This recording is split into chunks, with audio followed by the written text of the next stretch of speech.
this content is rated R for romance. It might change your romantic life if applied.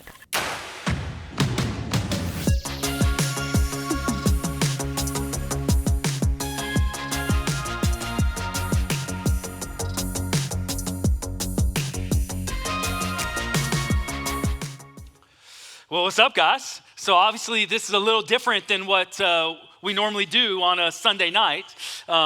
We are going to answer some key questions about how you can have a wonderful marriage throughout the years. We don't want you just to have a beautiful wedding day. We want you to have a beautiful life in marriage if and when that happens for you. And so with that said, we have marriages throughout the years here represented. So we have Dr. Al and Erin Cobb. They've been married for just over a year now.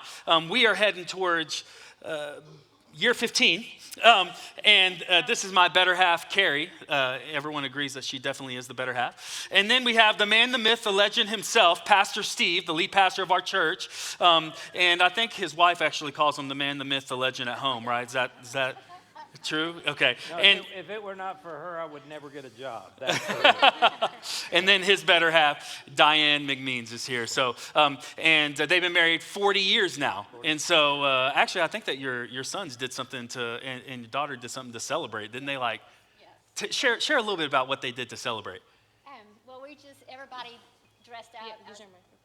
I'm sorry. Everybody dressed up in a different stage of his life. So there was little boy, Steve, and that was our grandson that portrayed him, and went all the way up to hippie Steve because he was Long hair. Yeah, long hair. The hippie stuff. So anyway, and then Pastor Steve, and then Daddy Steve. Did someone wear a sweater vest? And then Old Man Steve. Yeah. Yes, actually they did.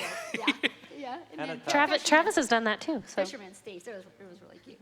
That's awesome. Just to celebrate all the years of you guys. That's amazing. 40 years. Well, that's goals. I hope that we get to have that as well. So as we dive in, so tell me, one, do you have a pet name for each other? And then also, how did he ask? You can tell him that you call me white chocolate if you want to. I do not do that. I don't know what my pet name is. I guess just like Babe, just the very normal pet name. And Travis and I met. His mom was making him come to my youth group, and he had a really bad attitude, and I didn't really care for it. But then I got to witness God get a hold of his life and turn him around, and then we started leading worship together and became friends.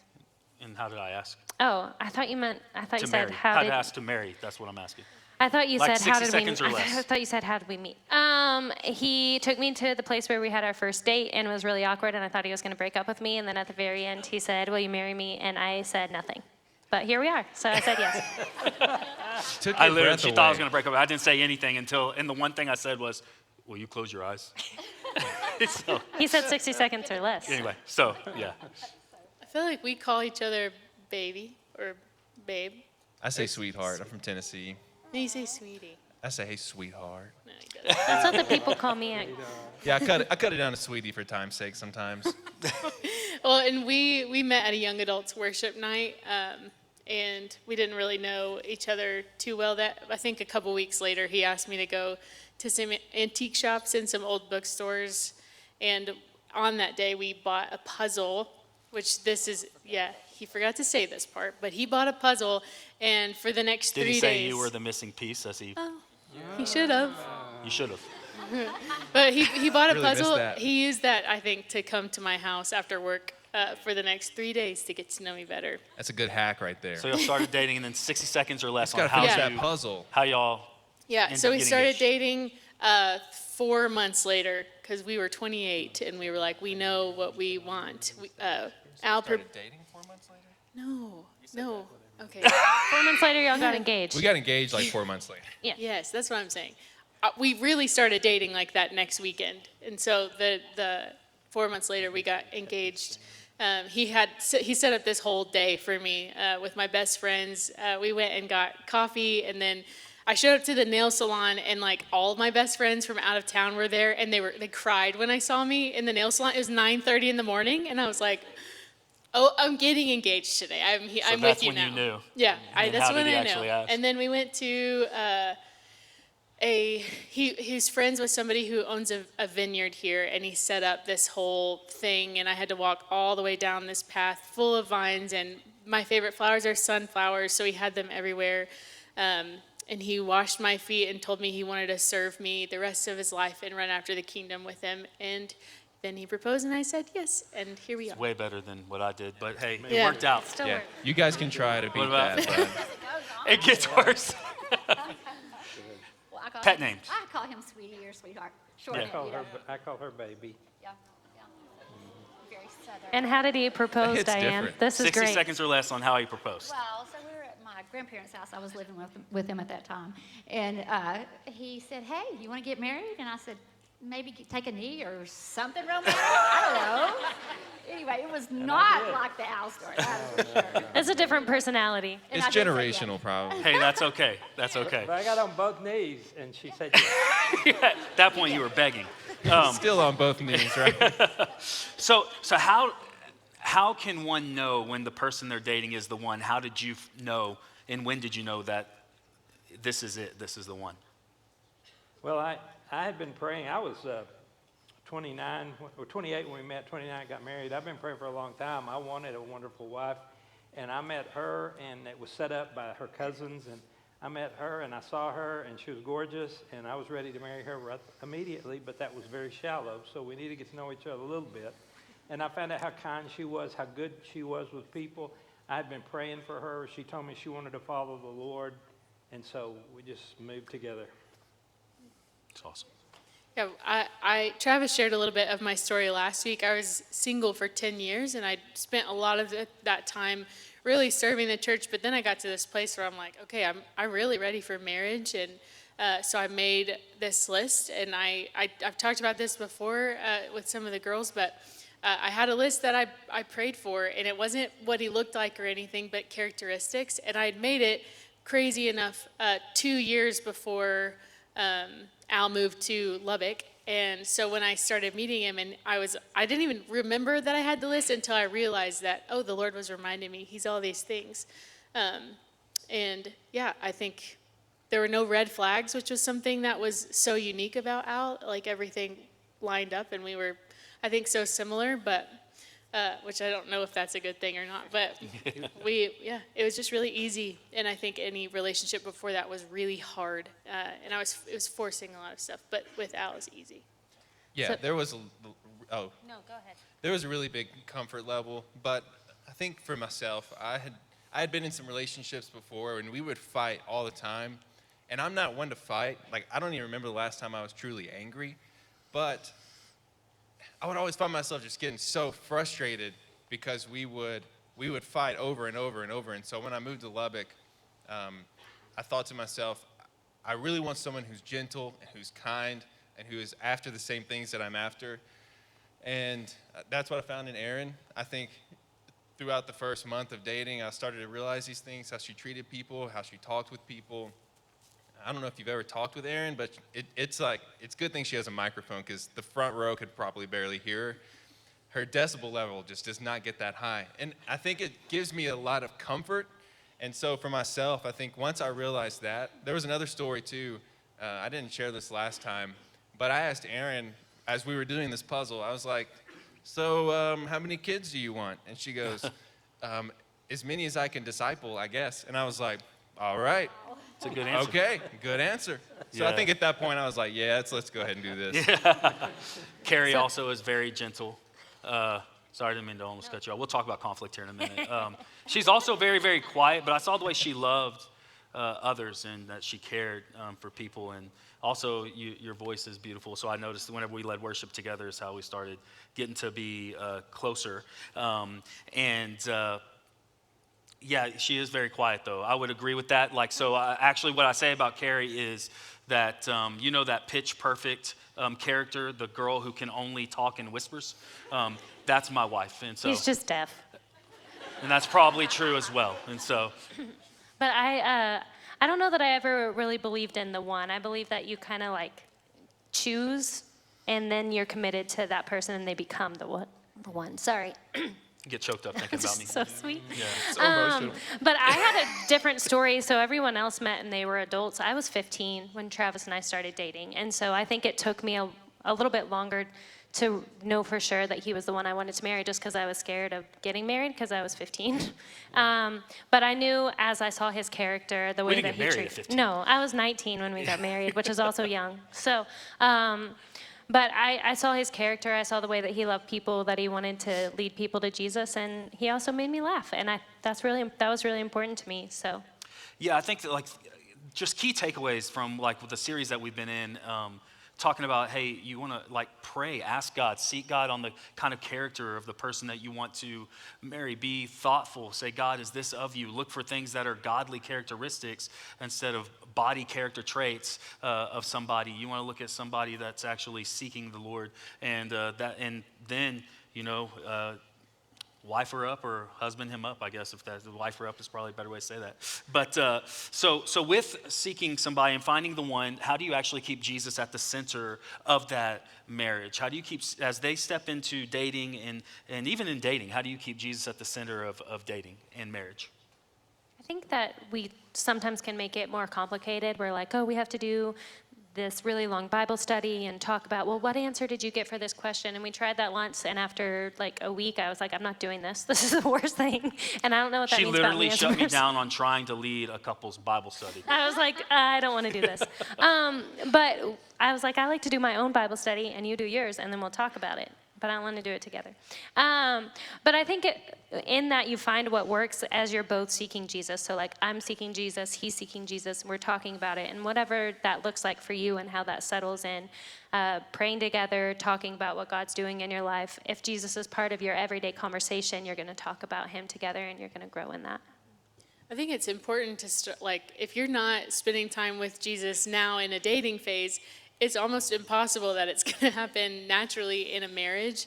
And so I think forming those habits now as you're single and dating, and then in marriage, it's just like, hey, when are we going to spend time with Jesus, and making sure we're doing it together. I think that was like something I thought going into marriage, like we're going to wake up every morning and have our coffee and read our Bible, and that's just not our schedules don't work that way every day. And so I think having that discipline of spending time with the Lord, so that it's not like something that doesn't happen in marriage every day. And then we pray together every night before we fall asleep as well.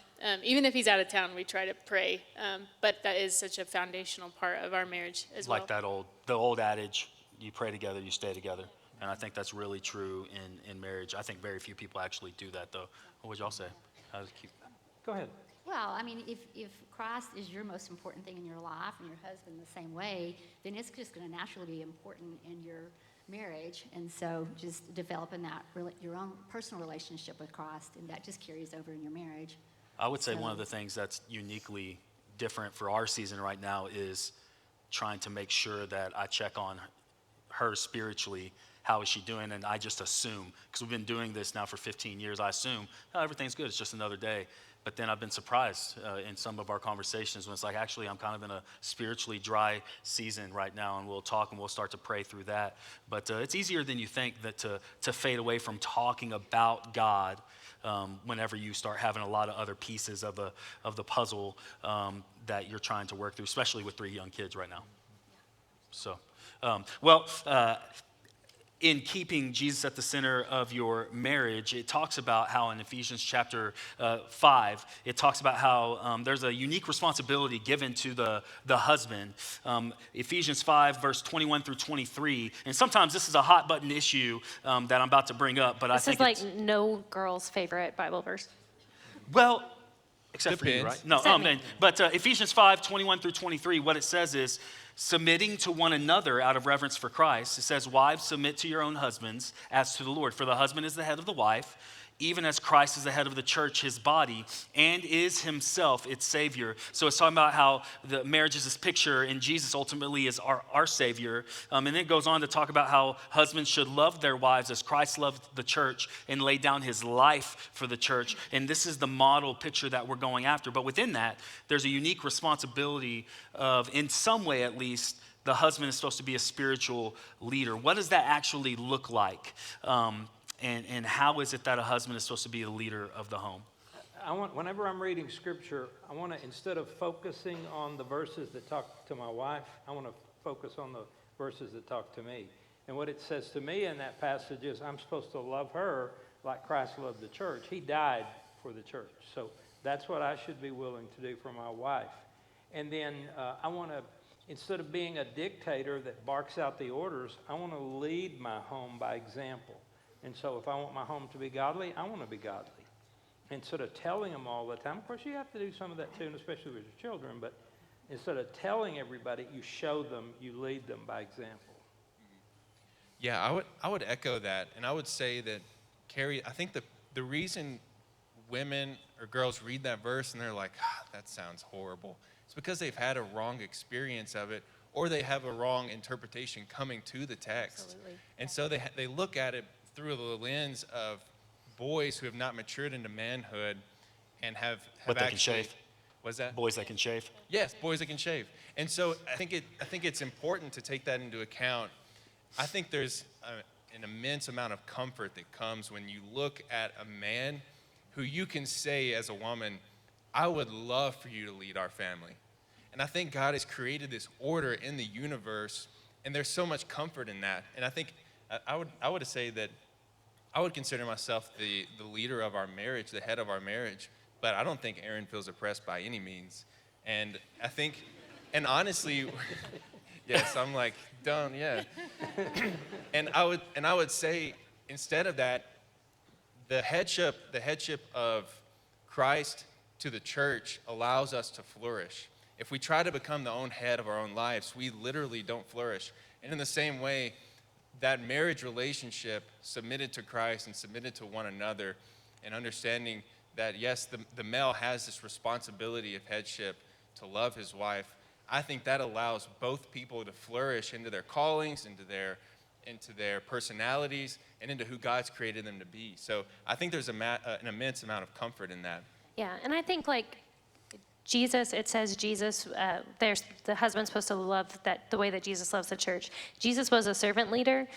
He led by washing feet, and he wasn't going after and throwing his authority around, but he just had it. He just naturally has that authority because he's leading out of love. And I think like when you're leading out of love, it's way easy to submit to that, because it's not like oh, well, you're in charge. It's like, no, you're looking out for my good. You're looking out for my good over your own good first. And so yeah, and it says submitting to one another. Absolutely. And actually, I texted you this week and said, I'm going to submit to what you want here.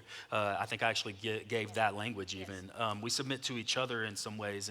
But I would say, as far as a unique responsibility that I sense from God, that what I heard from someone else was, as the husband in my household, I'm to be the CEO, the Chief Encouragement Officer, that I'm supposed to encourage spiritual thriving for my daughters and for Carrie. And so I think a lot of times that's what it looks like, that I am encouraging. You can't just force somebody to follow Jesus. I don't have that ability to force their souls to do anything, but I can encourage that by the way that I love and the way I point to Christ in all things, and then some practical things that we'll talk through here in a little bit too. Can I add one thing to that too? It speaks about husbands and wives, not boyfriends or girlfriends. Yeah. So in that sense, you as a boyfriend, you are not the leader or the authority of your girlfriend. That rests in her father, it rests in Christ. But keep in mind that hopefully you will take on that role someday, And so you want to be someone that, like I said earlier, your future spouse can look at and say either, I don't trust you to lead us or to lead our family, or I do trust you fully, and I trust you with our relationship as well. But a lot of people in the church, and especially outside the church, have had friction with this, and I actually think it's a beautiful thing and a blessed thing. And last thing that Carrie would ever say is I'm domineering or dominating. But it's like a dance, and somebody has to take lead in a dance together. But it's willingly going to dance together. And so I'm supposed to take that first step in leading the dance. I don't know if that makes any sense for anybody in here, but it's this fluid thing. It's this together thing, and we're side by side. That's why God said He took it from the rib, right? Because you're my rib, girl. And so, anyway, so speaking of things that cause tension, that was so dumb. How is it that in a marriage you fight fair? Like, how do you have conflict in a healthy way? Key question. One, do y'all have any dumb fights that you can think of? And then is there a quirk All the time. all the time you have quirks or dumb fights? Dumb fights. And usually if you're fighting, it's because one of you's been dumb. That's just the way it is. It's usually me. So. Do I have any quirks? Oh, Travis has all the quirks.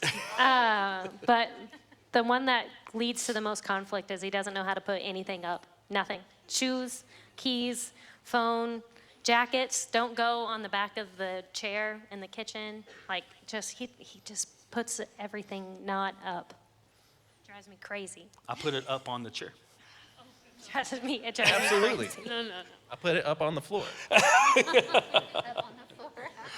I train my kids too. Cassie yells at him the most. We had a really dumb fight one time about, remember whenever I was brushing teeth, and she had these decorative towels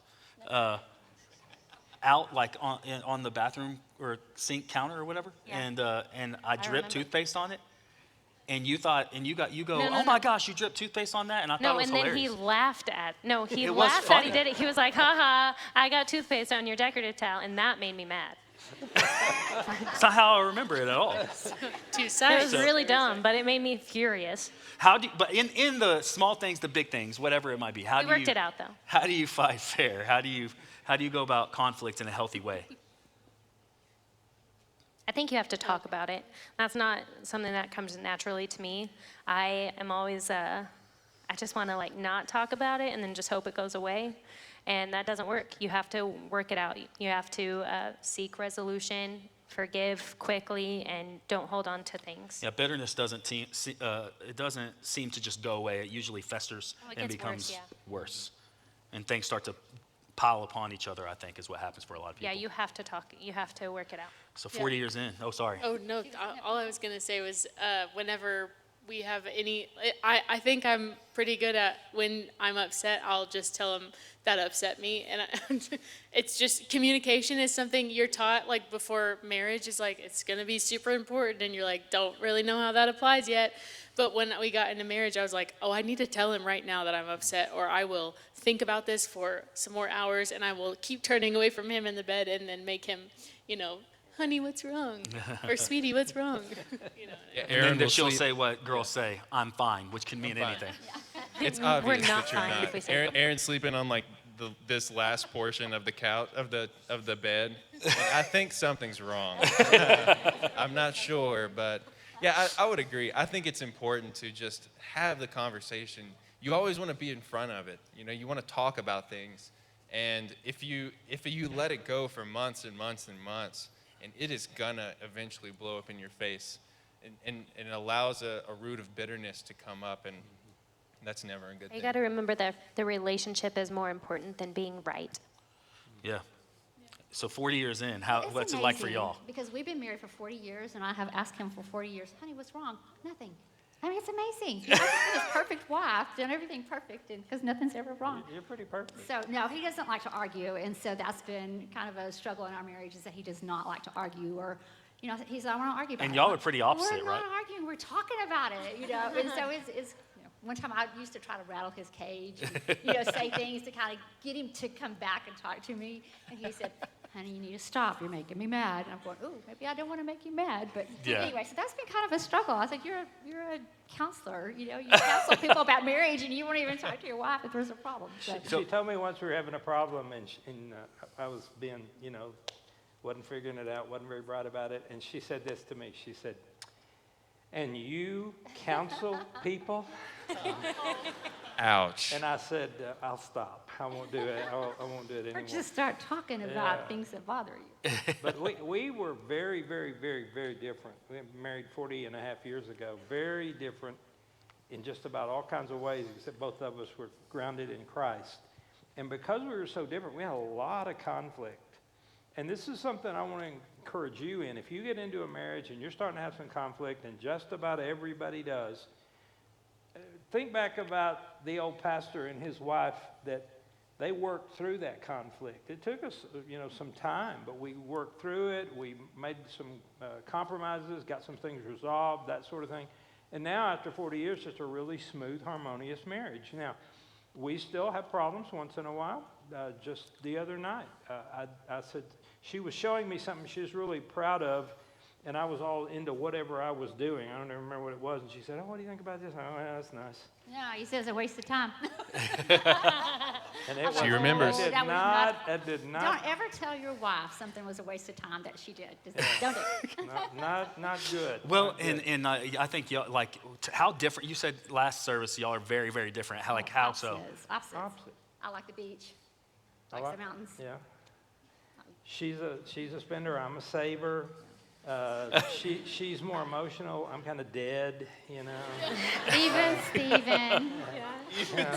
It's just been said that opposites attract and then attack. That's right. And That's exactly I right. think that there's definitely some truth to that. And We so, even attacked on our honeymoon. We got in a fight on our honeymoon. So anyway. well, and I think that sometimes, like Matt Chandler, well-known pastor, he was not sure if he should ask his wife to marry him, and his friend just said, "Is she the one that you want to fight with the rest of your life or not?"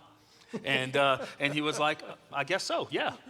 And so you're going to have conflict. When we say fight, we just mean like conflict in general. You're going to have We've conflict. never actually fought. No. We've just No, had ever disagreements. since Carrie went to anger management, she doesn't hit me anymore. That's not true. We've never hit each other. That's a joke. It's sort of funny, but probably not. Probably inappropriate. I think that it's just really key that you are quick to forgive. It says, "Don't let the sun go down while you're still angry." You've got to be quick to forgive things and let them go. And then we get this model prayer in Matthew chapter 6 from Jesus. And in the prayer that he says that we should be praying often, and how we should pray is, "Forgive us our debts as we also have forgiven our debtors." So forgiveness should just be something that we do consistently and constantly. And then the last thing that I would say is unspoken expectation, which is where a lot of conflict comes from. Unspoken expectation will always lead to frustration. And so you got to start talking about those things. Hey, here's my expectation. Here's where my frustration came from. And then you get to talk through those. And I think that starts in dating to some extent, but then you move in together. And now you have two sinners joining life together. You learn they don't know how to put stuff up. Yeah. And matter of fact, here's the thing for her. I thought I was while going to get we're away on with it- it this one. Every single time I'll go get like a bowl of cereal, I'll pull the bowl out, and I'll go to open the fridge to get the milk, and then after I get the cereal, by the time I've gotten the milk and the cereal out, she has walked into the kitchen behind me, taken the bowl, put it back up. Whew. So she's very clean, is what I'm trying to say. That's actually true. So it's really important that you learn to have conflict in a really healthy way. We'll jump past the finance question for time's sake. And maybe within like thinking about conflict, just in general, this is a question that came in. What is the hardest thing about a godly marriage in today's culture? I think today's culture is the hardest part, that what we're being shown and what we're being taught is so opposite of what the Bible teaches and what God teaches. And so it's a very selfish, self-centered society, and our culture is that it's all about me, but marriage is all about us, and I'm putting your needs above mine, and you're putting my needs above yours. So I think it's just, the culture is so opposite of what God is saying. There's which to an extent, it's good, right? But the devil's in the details and the like subtle deception. But this self-care is huge, right? Like, take care of yourself. Like self more is the culture that we're in, and you see it on everything. It's what's selling. It's what advertisements are trying to put in front of us at all times. And we think about ourselves, and Jesus is actually going to say, actually think about others, self less, and others more. And when there's two people serving each other, oh man, everything changes. Well, and if I'm looking out for his needs and he's looking out for mine, both of our needs are being met, but we're doing it together. Instead of I'm looking out for me and you're looking out for you, that's going to cause more conflict. Anything y'all would say on what's the hardest thing in today's culture? Yeah, I think this culture is a very sensual culture. It's a very pornographic culture. And you guys are growing up in that. And when I was a kid, we didn't have cell phones. We didn't have computers. And so it was just, if you wanted to look at porn, you had to go to some horrible place and buy it there. And a lot of people just wouldn't do that. Well, now it's at the click of a button. And so what you can do is you get involved in that, and then you get into your dating relationship, and it spills over into that. And one of the things we did right in dating, I'm sure we did a lot of things wrong, but one of the things we did right is we're not going to be involved intimately until we get married. And that just, I'm sure you've talked about this in some of your series, but that just saves a lot of guilt. God blesses that more. And one of the things as you're dating right now, you just want to guard yourself physically. God designed that for marriage and marriage only. And so that's a really hard thing when everybody else around you is all involved sexually with their boyfriend, girlfriend. It's hard for you to stay different, but part of Christianity is being different from the culture. And that's John 17, verse 15 and 16. It says, when Jesus is praying, and this is something that's, I think, going to be on the screen, it says, I do not ask that you take them out of the world, but that you keep them from the evil one. They are not of the world, just as I am not of the world. And so we're going countercultural in the way that we live our life, and certainly supposed to be in the world, but not of it in the way that we have our marriages as well. What else say? Oh, I think Pastor Steve hit it on the head. I think probably when you guys were dating, even when you guys started dating, I mean, we're in this culture when we started dating, but I think it becomes like the lines, the gray area becomes much wider.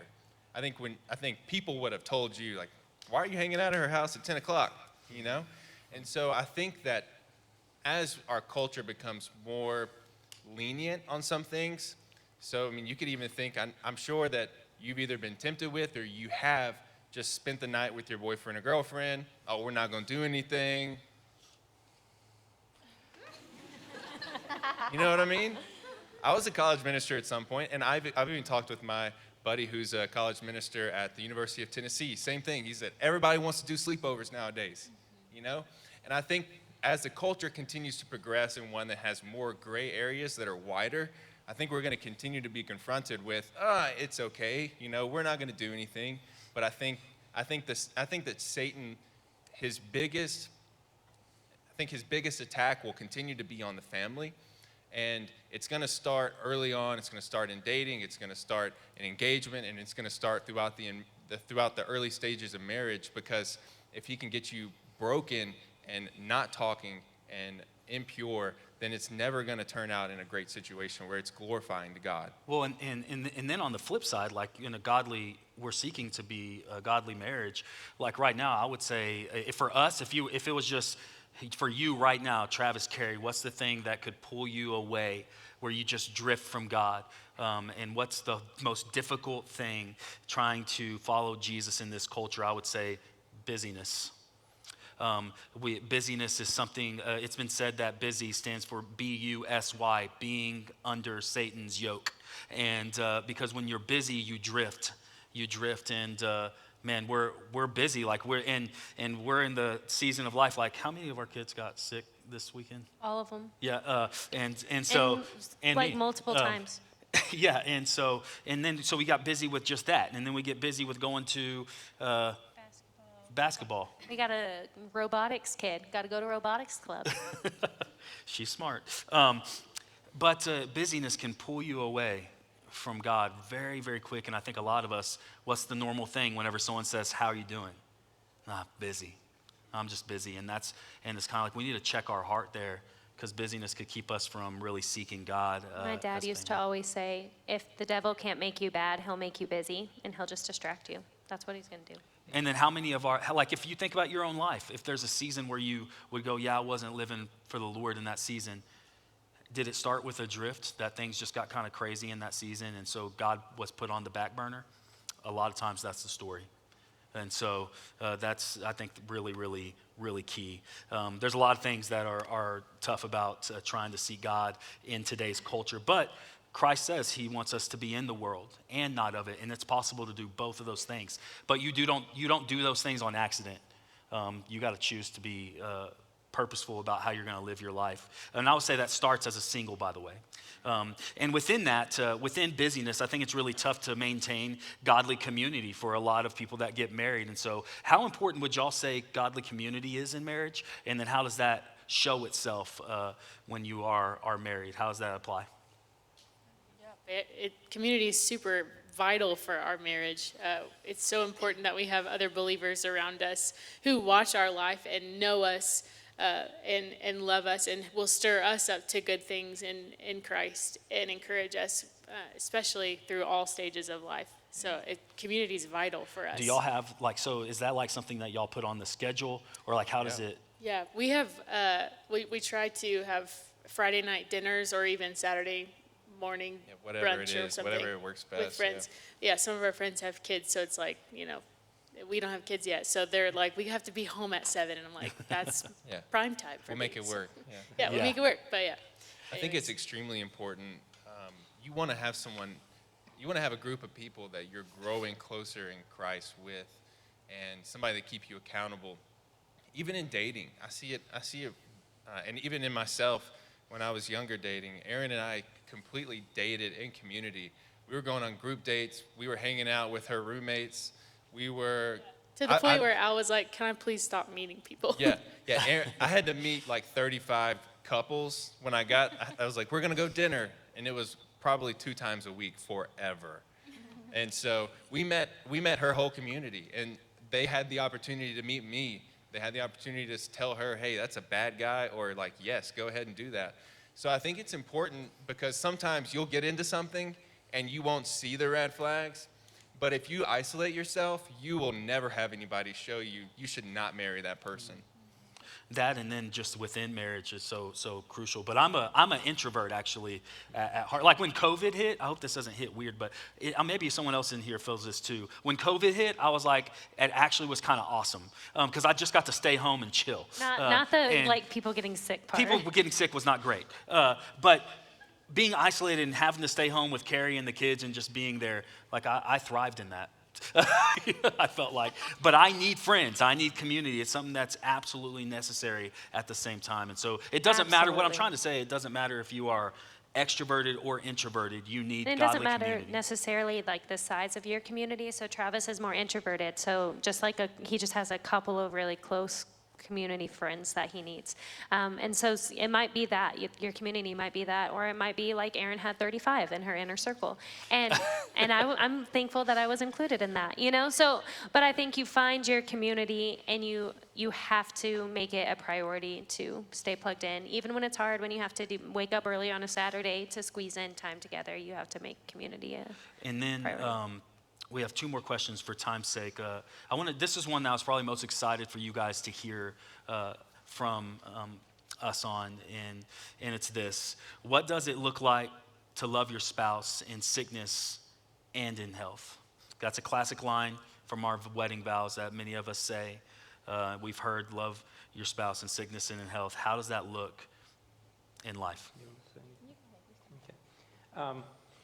When we were getting married, we were going to do the traditional vows, and her father was a pastor, but he was more of the charismatic variety, and he didn't want to say for better, for worse, sickness and in health. He didn't even want to say that.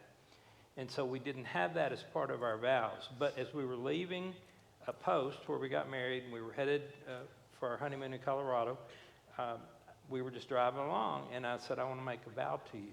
And I said, for better, for worse, for richer, for poorer, in sickness and in health, and I'm going to be there for you. And my wife, gorgeous on the outside, but she's had a lot of health issues through the years. And about 10 years in, she's just having a lot of things. She knew something wasn't right, and so we go to the doctor, and we spend 3 days in doctor's offices, and finally the doctor comes in. And if you ever get to be a doctor, don't do it like this. He came in and said, you've got MS, and you've probably got about 10 good years, and after that, it's pretty horrible. And so we're just devastated. We don't know what MS is.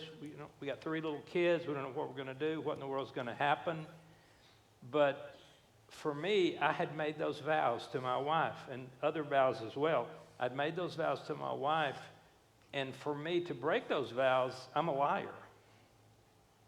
And I lie to God, and I lie to my wife, and all the people that heard me say that I'm going to do that. And so she got sick. She's had health issues quite often, but that doesn't make any difference. She is my wife. I love her. I'm going to take care of her. And one of the things, we didn't say this in the first time, but she told me one time, she said, all those years, I thought you loved me. But she said, but when I got sick and I had MS and you didn't run off, I knew you loved me. And so that is very important, keeping your vows. We commit that. And that's, to me, more marriage is, we're going to talk about romance maybe in a minute. More important to me than romance even is your commitment level. That is romance too. Yeah.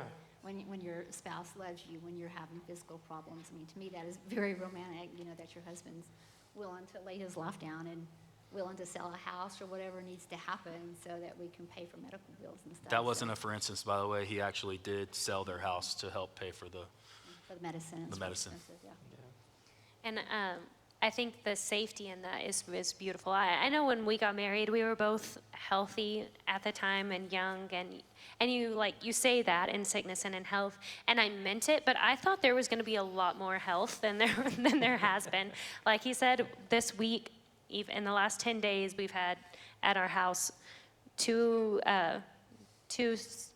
episodes, I don't know, of strep and ear infections and pink eye, and the kids are gross, and they just bring it all home with them, and then They're he cute gets disease it. factories. Yep. He gets all of it.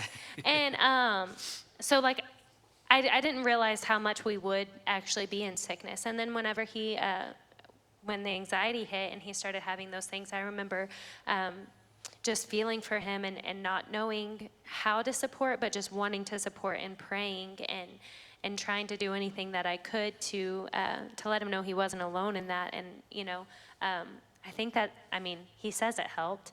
And I know for me, like when I was really sick and pregnant and throwing up, and he cleaned up my throw up. Watermelon is not nice to look at the second time, I'll put it that way. I threw up so much, and driving me to the hospital because I couldn't keep anything down, and after I had surgery, picking me up and putting me in bed and helping me get in and out of the shower, which is like the most humbling thing, but just him being able to, that you're right, you never feel more loved than in those moments, because it's not about anything they're getting out of it, but only their love for you. And she spoke truth over me that I did not feel at all. Like, I felt humiliated. I felt like a very weak man. I know in my weakness, God is strong, but I just felt like I'm just crumbling, and I don't know that I'm going to be able to do this dad thing well, this pastor thing well. And she spoke the truth over the man of God that she saw in me, and that carried me through. And she still watches all 3 of our services on Sunday nights just to say, hey, love you, how are you feeling, how are you doing? Because anxiety is something that kind of panic, it's a disorder, it's out of order, it doesn't make sense, sometimes it takes over. And she just cares for me so well in that. Yeah, well, in the short year that we've been married, I also thought, like Carrie, that there would be more health than sickness, but for us, that wasn't exactly the case. Al got maybe the man flu twice, we'll say. But It lasts like 6 hours. yeah, he's very tough the whole time. But for me, I was in the hospital a couple of times just dealing with some fertility issues, and which is not something you think you have to deal with in the first year of marriage, and you're just really excited to have kids, and it's just not yet, and scary things happen, and I could have lost my life last fall, and that's pretty traumatizing, but I think that the Lord giving me Al and being a natural caretaker, like, it was not ever a question if he was going to take care of me, or like, I always thought I was a burden if I asked for help in my singleness or my dating. I was like, am I going to be a burden for him? But he anticipated every need that I had. And so it's the same thing, I think, with Diane, is I knew that Al loved me more, every day, as he cared for me, and as we went through just painful things in our first year. Mm-hmm. And it's important to realize, too, that it's not like if you get sick or when you're healthy, it's gonna happen. At some point, one of you are gonna be down or struggling, or something will happen. So you wanna marry somebody who is responsible enough and you can trust to say, I trust that person to take care of me, and I see these qualities in them that make me believe that they're not gonna run off, or they're gonna be there even when times are very dark. Yeah. And when you get married, so there's a difference between a covenant and a contract. A contract is, I will do this if you hold up this part of the deal. That's a contract. I will if you.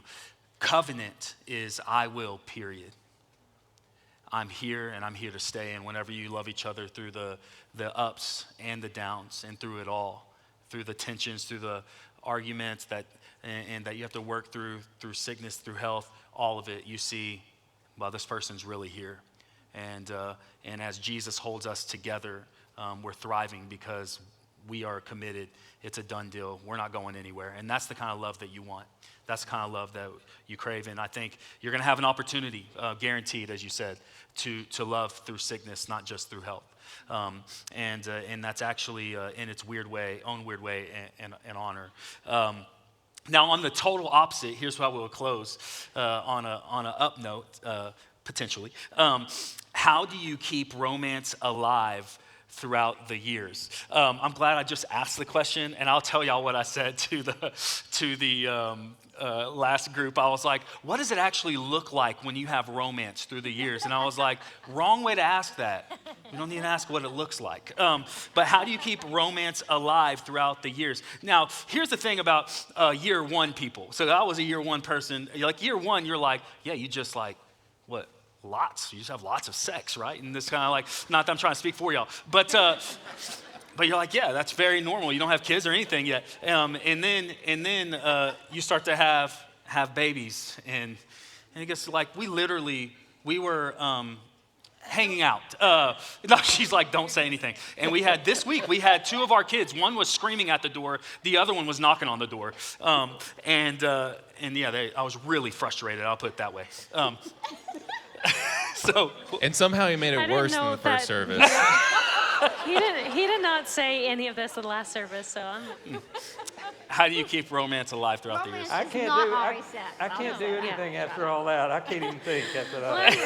Sure you can. Okay. Sure you can. I don't think so. I think that's a part of romance, but kind of like what Diane was saying earlier, sometimes romance is holding your hand whenever you're sick, like you're at the doctor. I mean, sometimes romance is whenever he brings me macaroons or soda shack in the middle of the day, and just things that make me know that he's thinking of me. And I think romance changes through the years. Now there's nothing that's more like romantic or sexy than him folding the laundry. Like, I don't want flowers. I want you to do the laundry. I could go to the gym I don't care every day and I could get a six-pack. I don't care. And I think she would just be like, go put your shirt on, go load the dishwasher. Please. Take those kids to soccer practice. You know what I mean? Like, I think like it changes, and it's not. And so just making sure that you communicate that, like, hey, no more flowers, more caffeine. During our premarital, they started to ask those questions. They're like, how much do you expect to have sex, or how much do you want to? And I think it was interesting because it started to hint on this idea of expectations and what you were talking about earlier, because there can definitely be some friction in some other conversations, but that one particularly, if someone doesn't feel like they're getting their needs met, it can get really weird really fast. And that's when you really put a cold shoulder towards someone and make it even worse. But I think it's what you guys have hinted on. You make an intention, to do that, to put a date on the schedule. Erin and I, we try to have a date every anniversary. So this month we actually can't. We got to find another day. So like the 29th of every month, we try to go on a date. If that's the bare minimum, then that's great. We'd go on a date every other week, I would say. Yeah. We go on a date. And we have like a one-on-one date every other week. We're just a little better, yeah. Well, it just depends on what you need. don't Like have my kids. my love language is quality time, and I want quality time, just the two of us, and so he's been really intentional about doing that. And I thought mine was physical touch, and then I found out it was words of affirmation. and I was like, oops, because I And don't I just talk. now I know I just want you to tell me how much you want me. I want to die. All that being said, also you have to schedule it. I Make do a think it's schedule. important to understand. Listen, the hey, love this language. is straight from God, by the way, guys. Proverbs chapter 5, verse I 19. hope my mom's not watching. It says, a lovely deer, a graceful doe, let her breast fill you at all times with delight. Be intoxicated always in her love. In marriage. In marriage. I'm just saying. That's for married people. It's for married, that's for us. Yeah. Pastor I Steve has assume you guys never aren't preached on married. that verse. I asked him last service, and he said he's never preached on that verse. So Pastor that's Steve a also Travis knows verse. that every one of the words is inspired by God himself. I'm just saying. Absolutely, I agree. For married people. It's okay. We can No, only so we can only say truly, that. truly, 40 years in, how do you keep romance? Because people are going like, do you really have romance at 40 years in? We Like, don't can we? talk about three-letter words like, you know. we Just, don't- we'll talk about dates. Talk about Whatever. flowers. You have a Talk date about. every month. They have a date every week. We have a date every time somebody gives us a gift card to a restaurant. Amen. But every Speaking night's like kind the of a date frugal with man. you. Do what? Yeah, it's kind of every night's kind of like a date whenever you have the empty house Yeah, again. the kids are gone. That's not a bad thing. And so we go home like in the winter, we're sitting by the fire, okay? Sitting by the fire, sipping on our apple juice or whatever. Yeah. And so that's, good, you know, and going out to eat together, that sort of thing. But I do think it's important that you understand what their love language is, talking about that. Because if you're meeting their needs, not just physically, but emotionally or whatever, then I think that really helps in the romance. You know, you want to be more romantic with them if they're, you know, meeting that need. If it's physical, physical or touch, or he said his is physical touch, and I thought it was words of affirmation. We were actually talking about that a while ago. He said, "No, mine's physical touch." I'm like, "Oh, that was words of affirmation." Oh, we just been married for 40 years. And Yeah, didn't that's how even- we Still communicate. learning. You Yeah, still we're learning. Still learning. Yeah, I think it maybe changes. I don't know. I think all single men's love language is physical touch. And then they get married and they're like, I actually think that's not But right. so I would so truly, this is so key. And because we are in a porn-driven culture, a sexualized culture, the truth of the matter is your spouse is supposed to be your standard of what's beauty or what's handsome. And if your spouse is your standard, you will always be into what they look like. But a lot of times people get pulled away on a lot of different things, and it's really unfortunate. And I do think that you can have, I don't want my, like if my daughters were watching this message, for instance, they might need counseling. But I do want to not send them to counseling, but I Bridget want them. literally said, "I'm not watching this week." I do want them to see like that we really do like each other. That I'll kiss you on the forehead. I'll hold your hand like that. I really love you, not just by saying I love you, but I show you that in word and in action. And so. Yeah, is your spouse going to be your standard of beauty? Not if you're addicted to pornography right now. Not if you're letting your eyes wander. Not if you're not thinking about like Job 31:1, where it says, I made a covenant in my heart to not look lustfully after someone who's not my spouse. These things all really matter. And I want you guys to have amazing marriage. And I do want you guys, it truly is like God designed romance and sex. It was his idea. And so the church is a very good place to talk about what that should look like throughout the years. But that's the one thing I would leave you guys with on that. As we are out of time, what's one challenge that you would give to someone who's in the dating or single phase of their life? I would say, I've said it every time I've talked tonight, become the person that you're looking for. Don't expect someone to meet your needs without you becoming that type of person to begin with. And I think pray and ask God, and as you, like I made that list I talked about earlier, don't settle for what you haven't prayed for. So if you're praying for somebody and then you meet somebody and they are not what you prayed for, it's that thing on expectations as well. But I think praying and asking God, prayer is really powerful. And God cares about your relationships. He cares. He knows the desires of your heart. So that's Absolutely. Make a commitment to what you want in a husband or a wife, and don't settle.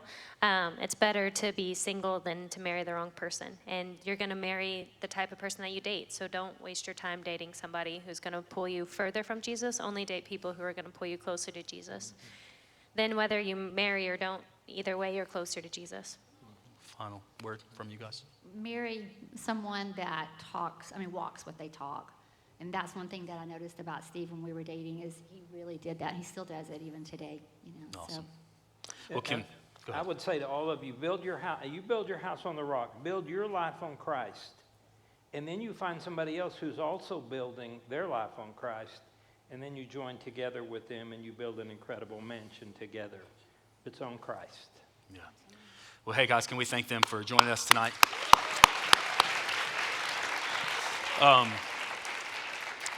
As we close, I love what Colossians chapter 1, verse 17 says. It says that in Christ, all things hold together. And that's so true about your life. That's true about anything in your life, including your future marriages. But the question that I in this series that we go back to often is there anything in your life that you have not placed into his hands? Is there anything that he's saying like, listen, I want to hold this together. You're falling apart over here or over there. And it doesn't have to just be relationships, or maybe you don't even know Jesus. And he's saying, listen, like you have all these things, all this brokenness in you, and I will hold your life together if you place it in my hands. That's through surrender. And when you surrender, what happens is God changes your life, and it ultimately changes your legacy. So part of my story is I'm from a broken home situation. And because of Jesus and because of the person that I married and Carrie and the way that she loves people and loves God and loves our daughters, I've been able to see God change my life and starting to change the direction that my life is going. And even my daughters, there's a picture I want to show. I've shown these before, but it's so key for me. I got to baptize both of my kids. And I never would have been thinking that I'm from a family that I would be baptizing someone, much less my kids. I thought I would repeat brokenness that I've seen in my family, but God changed that because I placed my life in his hands. Will you place your life in his hands? The hands, by the way, that were nailed to the cross. The hands that love you. And he's not going to drop you. He's not going to drop whatever it is that you will place in his hands. What is it for you that God's saying, hey, would you place that in my hands? I'll hold it together. I will hold your life together. I'll hold your future marriages together. Let's pray. God, I pray that we would place all of us into your hands. I pray that we'll have amazing marriages. God, that one day these students, who many of them are not married, most of them are not married, God, but one day you would give them the blessing of their own grandkids being asked, what kind of marriage do you want? And they will point to them and say, one like that. God, I pray that would happen. Let's stand and worship.